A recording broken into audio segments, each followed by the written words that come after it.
Hey guys, Dan here. I wanted to make a video on flowerhorn cocks, or the big hump on the head. I see a lot of people who are probably new to keeping flowerhorns, maybe natural cichlid keepers. I ask questions. Why the heck do people like these big alien monstrosity head things, and what's that all about? So I want to give a little bit of a background on what is the flowerhorn cock. That's what it's called, K-O-K, cock.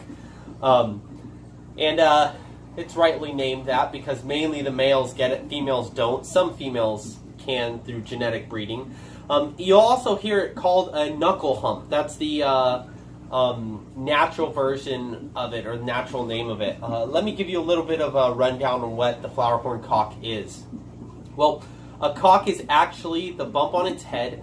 There's three different types of cock, they call it. There's a hard cock, which is actually just fat stores which are built up in the head. So with a hard cock, you'll see a little bit of a protruding head on there, not a whole lot. We call it the semi-water cock, and it's a little bit squishy. It's a little bit bigger and protrudes and sticks out a little more. A little bit soft to the touch, and then you have a full water cock, which, you know, you'll see some of these that just swell, huge old things. That's because there's a whole lot of water swollen in there. Naturally, probably the best fish that you'll naturally see the cock or nuchle hump, it's called, is with the Midas cichlid. You'll see Midas, and the males will have a large, big old dome on their head. And the thing that's real desirable about that is it's usually the dominant male that gets it. When it's a dominant male and he's kind of got that ego strutting and stuff, like I'm the boss, the biggest, baddest fish, his hormones just jack up and his head just swells. And so that's one of the draws for especially cichlid keepers beforehand, of like, this is the biggest, baddest fish. This is the prize fish to have. And so that's what I really liked it for. Now, like many of you, it's kind of like, well, these things are just ridiculous, this large swollen head. Well, it kind of grows on you. In some Asian culture, I'm not going to get too deep into this, but the protruding head of a fish with a protruding head is a sign of luck. It's a sign of like power and luck for that fish. And so the flowerhorn is actually the feng shui fish for this coming period of 8, I believe it is. It started in 2004 to 2023. That's the period. The dragonfish, the arowana, was the period of 7 before that, like 20 years beforehand. And so it's also, you know, the flowerhorn with the big old cock, it's that sign of dominance. Now, the cock there is actually something that there is fish like viejas, a lot of natural viejas have some type of cocks. The Midas in a lot of these flowerhorns, those are fish that go in to make a flowerhorn.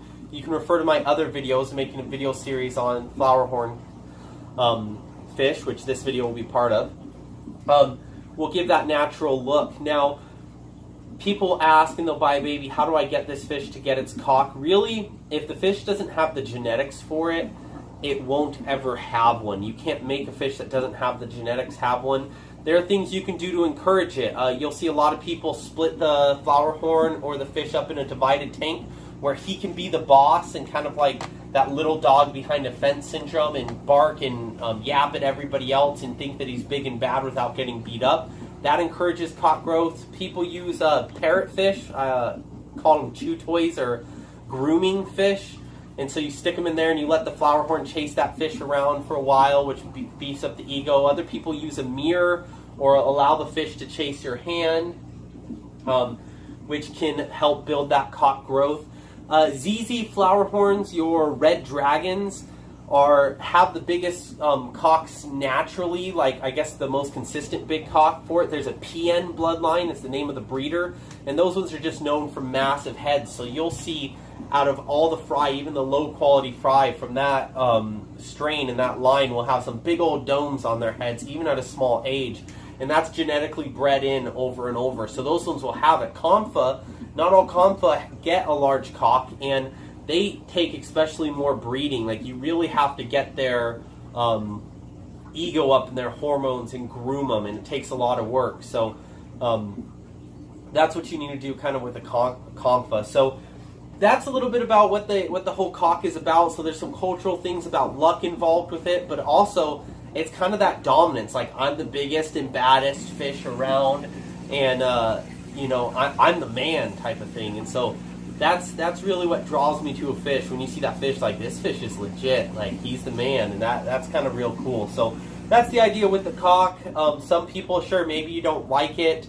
A big old head. I never really was into it, but I learned to appreciate that as being like the big bad fish he is, and now it's kind of grown on me. Sure. A flowerhorn without a cock, quite honestly, is not worth a lot, especially to flowerhorn people. Flowerhorn people, it's junk. That's what they would consider it. Now, most females don't have cocks. That's fine. Some females genetically do, and that's amazing. Red Texas, I keep a lot of Red Texas. Most Red Texas don't naturally have a cock.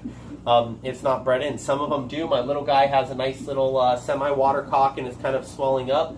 That's kind of cool, but that's not as common. A Red Texas maybe usually has a hard cock. Maybe if you get that little bit of a bump, that's the sign of big bad Red Texas. It doesn't swell like the other ones genetically. But yeah, so those kind of some things to know about the fish, and I hope that helps answer some of your questions. Go ahead and let me know your thoughts and put them in the comments, and have a good one, guys. Thanks for watching.